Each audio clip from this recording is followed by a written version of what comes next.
Voilà un sondage qui fait beaucoup parler depuis ce week-end, un sondage publié par le journal du dimanche dont les différentes propositions de réponse ont beaucoup choqué les lecteurs. Un sondage choc. Y a-t-il trop de noirs, trop de musulmans, trop de maghrébins? Une étude réalisée par l'IFOP pour SOS Racisme et l'UEJF qui fait beaucoup de bruit. Dès le début de l'article, le JDD prévient. Les questions sont parfois dérangeantes, mais l'objectif est clair et utile, mesurer les préjugés et la prégnance du racisme dans la société. Et en effet, pour être dérangeantes, elles le sont. On retrouve par exemple ce type de propositions très stigmatisantes et des résultats qui peuvent paraître très inquiétants. Sur les réseaux sociaux, ce sondage est très mal passé. Nombreux sont ceux qui se sont exprimés en défaveur d'un tel sondage, surtout sur la forme. Alors, le sondage du JDD est-il raciste ? Réagissez chez vous, il est 19h47. Merci Yacine Bellatar d'être là, merci mon frère. C'est normal. Merci d'être là, humoriste Yacine. Il faudra aller voir son spectacle, hein. Très très très très drôle Yacine. Dès qu'on pourra aller voir des spectacles, il faut aller le voir. Et Guillaume Bigot, politologue, merci d'être là. Guillaume, alors non, vous avez tous vos petites pancartes. Yacine, pour toi, il est raciste ce sondage ? Ouais, il est déjà raciste, surtout que c'est interdit en France de faire des statistiques ethniques. Et puis surtout, ce qui est très gênant, c'est que ça met dans une impasse SOS Racisme et l'UEJF, parce que je ne pense pas qu'ils étaient conscients du contenu à la fin. Et surtout, je pense, quitte à aller au bout du sondage, autant écrire les Juifs avec des doigts crochus, les Arabes avec des tapis volants. C'est juste, c'est nauséabond, c'est dégueulasse. Et puis surtout, ça annonce quelque chose que, ici, on essaye de lutter contre cela, mais ça annonce la prochaine élection présidentielle, dans quel contexte elle va se passer, quoi. Alors, Gilles Verdez, vous dites non. Non, je ne suis pas du tout d'accord. Moi non plus. Le sondage n'est pas raciste et je trouve qu'il agit, sur moi en tout cas, comme un électrochoc, une prise de conscience. Les réponses sont dures, très dures, insoutenables. Mais ce n'est pas le sondage qui est problématique, c'est justement l'état des réponses. Et je ne suis pas d'accord avec Yacine, c'est maintenant qu'il faut lutter parce que rien n'est joué, donc il faut se battre pour les idées. Et si les Français pensent ça, il faut les convaincre du contraire. Et je vais vous dire franchement, moi je ne suis pas très surpris des réponses. Je ne m'attendais pas à mieux. Il est mal présenté, c'est ça le problème. Alors, vous trouvez que... C'est-à-dire que les gens n'ont pas compris. Ils ont cru effectivement que c'est un sondage ultra raciste, alors que c'est un sondage qui est mal présenté et qui effectivement étant demandé par SOS Racisme et l'Union des étudiants juifs de France, il est forcément pas raciste. Mais il est maladroit. Stéphane Tapie. Ah, mais si, c'est supra-raciste parce que c'est encore une fois divisé. Il a raison, on n'a pas besoin de ça. On sait ce que ça va donner au deuxième tour. C'est tout le monde contre Le Pen. Aujourd'hui, ils sont tous en train de se battre pour être à la deuxième place face à elle. Et je ne comprends pas que SOS Racisme soit à l'origine de ça. Je préfère que la soirée qu'ils vont faire demain soir. Mais Dominique Sompo, il fait un super travail. Je pense qu'il n'était pas vraiment au courant de ce sondage. Oui, mais alors, voilà, ils dans doivent le les dénoncer. termes, c'est ce qu'a dit Yacine. Voilà, et ni les étudiants juifs de France. Et s'ils sont vraiment contre les énoncés des questions, il faut qu'ils prennent tout de suite position en disant on n'est pas d'accord avec ce qui s'est dit. Vous voulez dénoncer les préjugés. Alors, Nicolas Pernikov. Les musulmans et les maghrébins, enfin les étrangers. Alors là, je suis extrêmement étonné de ta réponse. C'est vrai ? Tu mènes une bataille en permanence sur certaines choses. Oui. C'est un électrochoc extraordinaire. Tout à fait. C'est-à-dire que maintenant, il va y avoir une bataille à mener. Il va falloir convaincre des gens. Il va falloir faire comprendre aux gens qu'on peut tous vivre ensemble. Là, clairement, c'est un électrochoc. Mais Nicolas, ce que je comprends pas, c'est qu'ici, puisque tu es quelqu'un qui... Yacine. Enfin, on a des désaccords. Mais si tu veux... Conditionner les gens à croire que ce qui est différent est forcément dangereux. C'est ce que les gens pensent. Non, c'est pas ce que les gens pensent, c'est qu'une partie des gens pensent déjà. Une grosse partie des gens, voilà ce qu'ils pensent. Tous les gens ne regardent pas TPMP, une partie des gens. Mais là, la réalité, c'est que déjà, positionner l'idée que selon sa différence, on peut être dangereux, c'est quoi la soirée de Nadège demain ? Ça veut dire quoi ? Qu'il faut se taire ? Non, mais c'est pas se taire. Enfin, tu vas pas te taire face à quelque chose qui est normal, qui est déjà le fait de reconnaître que nous sommes français. Déjà appeler les gens les musulmans, les maghrébins, les noirs. C'est pas ça qu'il faut conditionner. C'est ce que les gens qui ont été questionnés, c'est ce qu'ils pensent au fond. Non, mais moi j'ai une voisine. J'ai une voisine. Maintenant, ce qu'il faut que tu fasses, c'est ce que tu fais depuis très longtemps. Il faut combattre l'ignorance et il faut expliquer aux gens qui se trompent. C'est formidable ce qui se passe. C'est un désaccord que j'ai avec l'invité en face de moi. Figure-toi, je pense que vraiment les gens sont persuadés que ces gens-là font peur. Voilà. Comment te dire ça ? Quand on fait rire contre le racisme, c'est qui les gens ? C'est une très bonne question. Les gens qu'on sonde interrogent déjà sur le résultat du sondage. Moi, je préfère rire contre le racisme que de provoquer des électrochocs. Je ne crois pas qu'on soit... Attends, juste pour aller au bout. Depuis plus de 60 ans, il y a des gens qui ont peur. Bien sûr. Qui se rapprochent de plus en plus des extrêmes. Non, mais ils ont plus peur. Et c'est ce qu'ils pensent. Non, mais les gens, ils ont plus peur. Il y a certaines personnes en trop dans ce pays. Donc déjà, comparément à 2014, pardonnez-moi, on ne sait pas qui sonder. Nadège. Excusez-moi, je crois qu'il y a un petit souci en fait de compréhension. En fait, il faut vraiment. Je pense que vous entendez pas. Je comprends évidemment ce que tu es en train de dire. C'est que déjà on a un petit problème. En France, on n'a pas le droit évidemment de faire des statistiques ethniques. Donc, quand on voit les questions qui sont posées, Moi, ça me pose vraiment problème. Parce que déjà, les questions posées mettent les gens, en fait, dans leurs limites. Exactement. Et en fait, je comprends ce que tu veux dire, mais c'est pas avec ce questionnaire-là qu'on va faire réagir les gens, qu'on va les éduquer et qu'on va les faire bouger sur les discriminations. Moi, c'est ça qui me pose problème. Parce qu'on est là pour éduquer les gens, évidemment. Et casser tous les stéréotypes. Mais pas avec ce questionnaire-là, on va les pousser évidemment dans leur retranchement. Et le raciste qui va répondre à cette question-là, il n'aura aucun recul sur le racisme, en fait. C'est ça qui me pose problème, moi. Le seul point positif, c'est que y a un comparatif avec 2014. Mais tout est en baisse. Tout est en baisse. Donc c'est le seul point positif potentiel qu'on peut en tirer. Guillaume Bigot. Est-ce qu'il est raciste, ce sondage? Est-ce qu'il vous a choqué, vous? Non, ça n'a pas de sens de dire qu'il est raciste. Ça voudrait dire que l'UEJF ou SOS Racisme, SOS Racisme, il y aurait beaucoup de choses à dire sur M. Sopo. Mais franchement, on peut les accuser de tout, mais pas d'être raciste, évidemment. C'est absurde. Sopo, moi, je trouve que c'est un super travail. C'est vraiment un pote. Voilà. En tout cas, c'est pas le sujet. Le sujet, c'est est-ce que le sondage est raciste? Je pense que la question, je ne sais pas qui a posé la question a vraiment pas de sens. En revanche, c'est surtout le sondage qui n'a pas de sens. Pourquoi? Quand vous faites un sondage, déjà les sondages, on sait qu'on peut leur faire dire des tas de trucs. Mais méthodologiquement, vous demandez à quelqu'un s'il mange de la viande plutôt que du poisson, s'il vote à droite plutôt qu'à gauche. Vous lui demandez s'il est raciste, lui, ou s'il n'est pas raciste. Là, c'est quoi ce sondage? C'est une énorme arnaque. Vous demandez aux gens s'ils pensent que les autres sont racistes. Mais évidemment, les racistes, c'est toujours les autres, c'est jamais soi-même, c'est complètement délirant. Et c'est évidemment une utilisation très intéressante. Pourquoi il y a ce débat ce soir? Parce que pour moi, il y a une minorité de privilégiés en France. Ils ont globalement fermé les usines en France, ils ont fait baisser les salaires, ils ont fait venir ici des gens qu'ils sous-payent. Parce que la plupart du temps, les migrants ne sont pas déclarés. D'accord?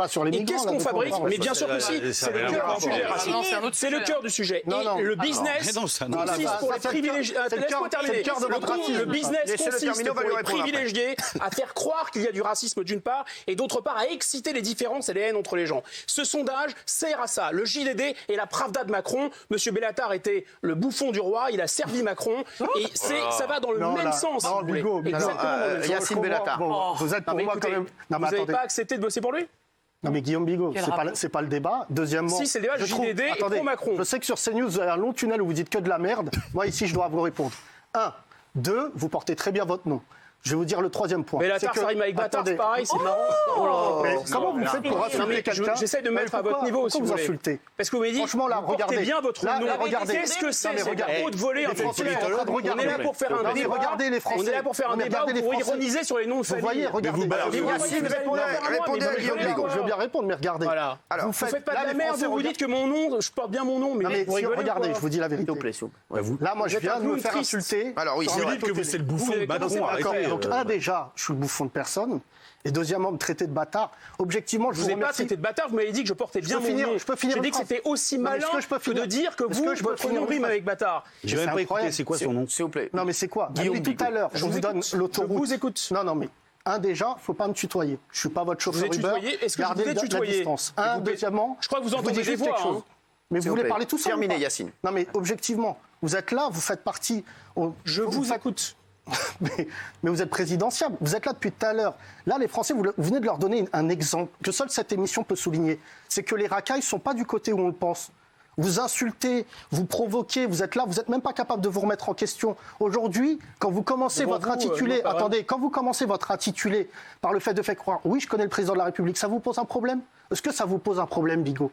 Est-ce que c'est un problème pour vous que les Arabes et les Noirs... Oui, ça me pose un problème parce que... Attendez, je vais au bout de ma phrase. Est-ce que ça vous pose un problème que les Arabes et les Noirs de ce pays, qui sont français, qui portent la fierté d'être français tous les jours, tout en ayant une culture annexe qui leur permet de croire en un dieu ou en une culture, vous pose problème? La réponse est oui. Il n'y a qu'à regarder ce que vous faites tous les jours sur CNews. Et ensuite, pour aller à ma place. Et ensuite, pour aller attendez, là, je vous arrête parce que vous répondez à ma place. Vous posez une question, vous me posez une question et vous répondez à ma place. Mais vous me prenez pour qui, monsieur? Vous me prenez pour qui? Parce que vous êtes en terrain conquis, là, vous allez faire votre show et votre numéro de taquette. Mais tout le monde a la parole ici, Guillaume. Vraiment. Mais de quoi vous parlez maintenant? Mais c'est vous. Attendez, juste moi, j'aimerais comprendre. Tu donnes la parole à des gens qui viennent sur ce plateau. Quand c'est pas Jean Messia, c'est Bigot, qui passent leur vie à venir sur un plateau parce que c'est des anonymes. C'est la première fois que je viens, vous rigolez. C'est la première fois qu'il vient. Ah oui, c'est ça, les trucs people, etc. Mais c'est bon, arrêtez. C'est quoi ça? Mais de quoi on parle? Mais vous êtes là en train de vous... De quelle autorité vous vous réclamez exactement? De rien. Depuis tout à l'heure, j'essaye de parler, vous êtes là, vous essayez de me pousser à bout. Et je vais pas vous faire quoi que ce soit. Je vous dis en face de moi que personne vous connaît. Vous êtes personne et qu'aujourd'hui, pour utiliser un discours qui fait parler, beaucoup de gens ici ont un point commun. J'ai des points de désaccord avec plein de chroniqueurs, que les choses soient bien claires, mais ça ne nous empêche pas d'avoir un but commun. C'est que le fait que les gens puissent vivre ensemble dans un pays qui porte 65 millions de personnes. Vous vous réveillez le matin avec des lubies en disant faut casser du bougnoul, faut casser du nègre, on va leur envoyer des attendez, je vous traîne devant les tribunaux pour me dire ça. J'ai dit ça une seule fois, je ne l'ai dit ni dit ni pensé. Ici, il y avait Jean Messia. Les gens viennent sur ce plateau. Les gens viennent sur ce plateau, vous valez pas mieux que lui, pour dire que l'émission qui les reçoit, déjà, c'est pas une émission qui est bien, et deuxièmement, en gros, nous, on est à côté de la vérité. Nous, on vit sur une lubie qui est celle de dire à un moment que ce sondage-là, vous avez commencé votre intitulé par dire, faire un raccourci entre le sondage et les migrants. Est-ce que vous voyez Nadège et moi, ou la femme de Gilles Verdez, ou Cyril Hanouna, comme de potentiels gens forcément issus de l'immigration et pas comme français? Parce que le débat, il commence là. Le débat commence là. Est-ce que vous pouvez répondre à tout ça? Bien sûr que je vais vous répondre. D'abord, la première chose pour débattre, c'est s'écouter. Je vous ai écouté, écoutez-moi. Ce que je vous ai dit, c'est qu'il n'y a pas un rapport entre les migrants et ce sondage. Il y a un rapport entre une politique économique qui a diminué les salaires, qui a écrasé les salaires, qui a fait l'Europe, qui a fait des délocalisations, et pour se justifier, qui a besoin d'accuser les Français d'être racistes. Et ce sondage est commandé par le JDD de notoriété publique et proche du président de la République. Je ne vous reproche pas d'avoir été proche du président de la République, mais vous pouvez l'admettre. Vous dites vous soutenez ce genre de politique. Vous changez. Oui, non, mais je suis le bouffon du roi. Ça veut dire quoi, ça? Ça veut dire quoi, Bigot? Parce que c'est. Ça veut dire quoi? Je vous appelle pas Bellatar. Appelez-moi Bellatar, c'est mon nom. C'est quoi votre nom? Très bien, je m'appelle Bigot. Alors, je m'appelle Bellatar. Je vous réponds que c'est une figure assez classique dans l'histoire de France, parce que les rois de France avec des bouffons, avec des clochettes. Donc c'est comme ça que vous me voyez? Je peux terminer ou pas? C'est comme ça que vous Je peux terminer ou pas? Est-ce que ça vous dérangerait de débattre? Vous parlez vous-même. Parce que tout à l'heure, vous m'avez attribué des propos extrêmement graves que je n'ai jamais ni prononcés ni pensés. Donc déjà, baissez le ton. Pourquoi ce sondage, il servait à rien. Je vous dis, baissez le ton. Vous m'avez dit que je voulais casser le bougnoul, mais vous êtes cinglé ou quoi? Mais je vous traîne devant les tribunaux, vous plaisantez. J'ai peur de vous. Ce que je vous dis, mais finissez, Guillaume. Non, mais laissez. Il y a Géraldine, il y a d'autres gens intéressants. D'accord. Je réponds simplement que le bouffon du roi, dans la tradition des rois de France, c'est quelqu'un qui faisait rire le pouvoir, mais pas le peuple. En fait, il amusait le pouvoir. Et je pense que ce genre de sondage est fait pour amuser le pouvoir. Je ne suis personne parce que je suis pas dans le petit monde de people. Excusez-moi, je voudrais juste vous dire qu'il y a des jeunes qui nous regardent, des jeunes qui sont discriminés, des jeunes qui sont en souffrance. Est-ce qu'on ne pourrait pas apaiser le débat? Est-ce que vous ne pourriez pas vous écouter un petit peu? Je je suis désolée, hein. Non, mais là, je crois que. Non, mais Nadège, vraiment, c'est très important. Nadège, il se fait agresser. Je vous assure que. Non, mais. Que quand on n'est pas d'accord ou je peux penser aux jeunes. Mais Stéphane Tapie. Nadège, il se fait agresser. Comment tu veux qu'il y ait un débat? Qui se fait agresser? Je sais pas où vous en êtes de votre mission de l'esclavage. Vous savez comme c'est péjoratif d'appeler quelqu'un bouffon. Oui, c'est vrai. Écoutez, j'arrive à débattre d'un sondage. On parlait du fond du sondage et M. Bellatar. Mais non, mais vous parlez sur la colonisation. Vous portez bien votre nom et vous n'êtes personne. Non, vous l'avez dit avant que c'était un bouffon. Vous l'avez dit avant que c'était un bouffon. Vous avez commencé par dire ça et je lui ai répondu. Vous l'appelez bouffon du roi. Qu'est-ce que vous voulez que le débat commence? Moi, je ne vous connais pas. Isabelle. Vous arrivez ici avec une arrogance incroyable. Vous êtes sur le plateau. Mais même pas Bellatar rime avec bâtard, bouffon. Monsieur Sopon, il m'a dit, mon nom, je porte bien mon nom, mais en fait, c'est vous invectivez les gens d'une manière extrêmement violente. Peut-être que vous n'avez pas d'idée et que vous voulez masquer votre vacuité, mais très franchement, vous ne pouvez pas insulter les gens comme ça. Vous n'avez pas le droit, monsieur. Vous n'avez pas le droit. L'unité de mesure de la vacuité, effectivement. Non, vous n'avez pas le droit. Géraldine, s'il vous plaît, Géraldine. Un combat de coq et de punchline, un peu d'un vide abyssal, si je puis me permettre. Moi, je suis plutôt d'accord avec Yacine. Donc, revenons quand même au sondage. Exactement. Moi, je trouve que c'est un sondage plutôt stérile, plutôt inutile. Pourquoi? Parce qu'en fait, qui vote, en fait? Yacine, c'est-à-dire qu'il y a un moment donné, monsieur, qu'est-ce que vous en pensez? Est-ce que, par exemple, les musulmans disent qu'ils sont contre les Noirs, après tout? Le sondage est représentatif de la. C'est vrai qu'on ne sait pas qui a voté. Mais voilà, c'est pas forcément des blancs catholiques intégristes. C'est pas forcément, génération identitaire qui vote. Est-ce que, par exemple, les Asiatiques sont gênés par les Noirs? Est-ce que les protestants sont gênés par les Juifs? Est-ce que les catholiques sont gênés par les musulmans et les musulmans eux-mêmes sont gênés par les étrangers en général? Donc, en fait, pour moi, c'est un sondage totalement stérile. complètement inutile, qui ne sert à rien. Il faut lutter contre les discriminations au logement, par exemple à l'embauche. Ça, c'est utile, mais ça sert à rien. Ça ne fait que nous diviser, ça ne fait que nous exclure, ça n'apporte aucune solution. Et franchement, c'est... Voilà. Et là, et pour rebondir... Guillaume, j'entends. Je suis concerné par ce sondage. Nicolas, tout à l'heure, tu disais que ça ferait avancer les choses, ce genre de sondage. Est-ce que tu penses vraiment que ce genre d'études, ça fait avancer les choses contre le racisme, avec des questions absurdes qui sont posées? Parce qu'il y a plein de questions sur les clichés aussi, sur les préjugés. Est-ce que vous pensez que les juifs ont plus d'argent que les autres? En fait, le racisme, c'est tellement nul, c'est tellement absurde que ça ne sert à rien de l'analyser, de le décortiquer. Et même le JDD le reconnaît au début, ils disent les questions sont parfois dérangeantes. Oui, effectivement, c'est très dérangeant, c'est gênant et ça ne sert à rien. Yacine. Ce qui est impressionnant, c'est le climat dans lequel on se trouve. Et vraiment, je ne vais pas répondre à ce qui se disait tout à l'heure parce que je suis affecté par l'idée de se dire qu'aujourd'hui, les gens racisés, arabes, noirs ou autres, asiatiques, parce qu'on parle rarement, par exemple, de la communauté asiatique, qui souffre, elle, quasiment d'un racisme encore plus poussé, qui est celui de l'anonymat complet. C'est-à-dire, on dit les Chinois pour tous les Asiatiques, et voilà. Mais l'histoire de l'immigration en France, pour parler à tous les chroniqueurs, elle se fait sur quelque chose qui est en mouvement. Et on ne peut pas figer une société comme le font d'ailleurs Bigot et d'autres, c'est-à-dire de dire avant c'était mieux. Ou aujourd'hui la réalité c'est que nos enfants, pour parler tout à l'heure, moi j'ai 2 adolescentes chez moi. En l'occurrence là le sondage avant c'était pire. Non mais il y avait par exemple Charlie Hebdo, pour parler de ce que vous parliez tout à l'heure, nos enfants sont des citoyens du monde qui quand ils regardent ces sondages-là disent de quoi on parle. C'est-à-dire vraiment et quand je vois par exemple un sondage qui m'a plus intéressé sur celui de la laïcité dans les lycées où les jeunes, quelle que soit leur couleur, la rejettent parce qu'en fait tout simplement ils ne voient pas les gens à travers un prisme. Il est arabe, elle est noire. C'est un copain de classe. Et je vous parle de ça, où une gamine d'Argenteuil a quand même été assassinée suite à un harcèlement. Les problèmes sont transcommunautaires, transgénérationnels. Mais surtout, ce qui m'inquiète, c'est l'idée même qu'aujourd'hui, par exemple, moi, j'aime pas Charlie Hebdo. Je rejoins ce qui a été dit. Mais par exemple, si je vois un Anglais, je vais me faire un malin plaisir de lui dire que nous, on a le droit de le faire. Je trouve pas ça drôle, je trouve ça un peu grossier. Mais l'idée même qu'un Anglais puisse me dire que je dois changer pour lui plaire, ça, je suis pas d'accord. Oui, Yacine, Guillaume Bigot voulait dire quelque chose. Oui, non mais c'est pas mal. Là, on revient sur le fond, on revient sur le fond, on revient sur les idées. Là, c'est mieux quand vous êtes comme ça. Voilà les deux. Je parlais pas de vous, je parlais du débat. Donc, toi, tu restes le Guillaume, toi, tais-toi. En fait, si vous voulez, le racisme, c'est de la haine pure. Et c'est exactement comme l'amour. On peut dire de la haine ce qu'on peut dire de l'amour. C'est-à-dire que l'amour, c'est bien, ça n'existe pas. Il y a des preuves d'amour. La haine, c'est pareil. La haine, en général, et surtout interroger, je répète, les gens sur ce qu'ils pensent de la haine du voisin, ça n'a, à mon avis, aucun sens. Donc il faut des preuves de haine. Où sont ces preuves de haine?